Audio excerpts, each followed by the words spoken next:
Hi అండి. అందరికీ నమస్కారం. మన తెలంగాణలో ఎవరైతే రైతులైతే ఉన్నారో వాళ్ళ కోసం రైతు బంధు, అలాగే రైతు భరోసా పైన వచ్చేసి మన ప్రభుత్వం అయితే గ్రీన్ సిగ్నల్ అయితే ఇవ్వడం అయితే జరిగింది. ఏదైతే రైతు బంధు పథకం కింద అలాగే రైతు భరోసా డబ్బులు ఏదైతే ఉందో మన తెలంగాణలో ఉన్న రైతుల కోసం ప్రభుత్వం అయితే కేటాయించిన డబ్బులనేది మన ఖాతాలో అయితే జమ చేయడానికి అయితే ప్రభుత్వం అయితే ముందుగా అయితే వచ్చేసింది. కాబట్టి ముందుగా వచ్చేసి ఏ ఏ జిల్లాల వారికైతే డబ్బులు ఇస్తారో దాంతో పాటు గతంలో చెప్పిన ప్రకారంగా మనకైతే హామీ ప్రకారంగా డబ్బులు ఇస్తారా? లేదంటే కొత్త వాళ్ళకి ఏదైనా మంచి అవకాశం ఉందా? మీకైతే పూర్తి స్థాయిలో ఇన్ఫర్మేషన్ ఈ వీడియోలో అయితే ఉంది కాబట్టి ఈ వీడియోని మాత్రం చివరి వరకు చూడండి. మీలో ఎవరైతే రైతు భరోసా కోసం ఎదురు చూస్తున్నారో వాళ్ళ కోసం అయితే ఈ న్యూస్ అయితే మంచి గుడ్ న్యూస్ అయితే ఉంది కాబట్టి వీడియోని మాత్రం లాస్ట్ వరకు అయితే చూడండి. అలాగే మీకు ఇలాంటి లేటెస్ట్ అప్డేట్ కావాలనుకుంటే మాత్రం ఛానల్‌కి అయితే సబ్స్క్రైబ్ చేసుకోండి. ఓకేనా ఫ్రెండ్స్? ఇప్పుడైతే లేట్ చేయకుండా వీడియో అయితే స్టార్ట్ అయితే చేద్దాం. ముందుగా మీరేం చేస్తారంటే వీడియోని ఒక లైక్ చేసి సపోర్ట్ అయితే చేయండి. మీ నుంచి కోరే ఒక లైక్ మాత్రమే. సో ఇప్పుడొచ్చేసి మనమైతే డైరెక్ట్‌గా పాయింట్ అయితే మాట్లాడుకుందాం. మన తెలంగాణలో ఏదైతే హామీ ఇచ్చారో ఎలక్షన్ ముందు రైతు భరోసా, అలాగే రైతు రుణమాఫీ కోసం. సో రైతు రుణమాఫీ అయితే ఇప్పటికైతే మన పథకం అయితే అమల్లో అయితే వచ్చింది. కొంతమంది రైతులకైతే ఏదైతే డబ్బులు కేటాయించారో ఆ డబ్బులు కూడా వచ్చేసి వాళ్ళ ఖాతాలో అయితే జమ చేసింది ఈసారి కాంగ్రెస్ ప్రభుత్వం.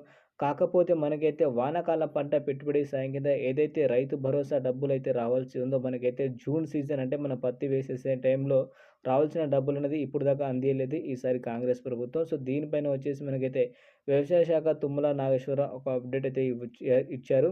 అప్డేట్ ఏందంటే ఎప్పటి నుంచి ఎదురు చూస్తున్న రైతుల కోసం మేమైతే ఒక గుడ్ న్యూస్ అయితే చెప్పబోతున్నాం అతి త్వరలో. అదేదే మనకి రైతు భరోసా. సో రైతు భరోసా సంబంధించిన డబ్బులు ఏదైతే ఉందో వాటి గురించి అయితే మేమైతే ఆల్రెడీ అయితే మాట్లాడుకున్నాం. సో 7,500 వానాకాలం పంట పెట్టుబడి సాయం కింద ఏదైతే డబ్బులున్నాయో రైతులకైతే మేమైతే వాళ్ళ అకౌంట్‌లో అయితే జమ చేయడానికి అయితే ముందుకైతే వస్తున్నాం చెప్పడం అయితే జరిగింది. సో దీన్ని బట్టి చూసుకుంటే ఏదైతే కౌలు రైతులు అలాగే మనకైతే 10 ఎకరాల లోపు ఉన్న రైతులు ఎవరైతే ఉన్నారో వాళ్ళ కోసమై ఈ పథకం అయితే తీసుకురావడం అయితే జరిగింది. ఆ మాట కూడా చెప్పడం అయితే జరిగింది.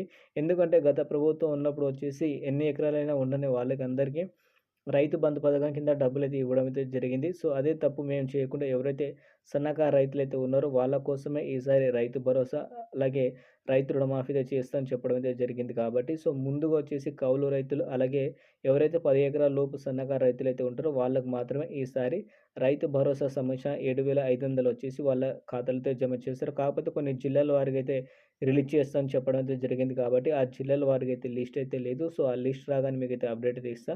Okay friends. మీకైతే మనకైతే దాదాపు రావాల్సిన ఏదైతే డబ్బులుందో ఈ ఆగస్ట్ ఎండింగ్‌లో వచ్చేసి మనకైతే డబ్బులైతే మన ఖాతాలో అయితే జమ చేస్తామని చెప్పారు. ఎందుకంటే ఏదైతే రైతు రుణమాఫీ అవుతుందో ఆ ప్రాబ్లమ్ కూడా ఇప్పుడు క్లియర్ అయిపోయి రైతు భరోసా పైన వచ్చేసి డబ్బులైతే కేటాయించి మేమైతే వాళ్ళ ఖాతాలో అయితే జమ చేస్తామని చెప్పడం అయితే జరిగింది కాబట్టి మీకైతే డబ్బులైతే వచ్చేసాయి.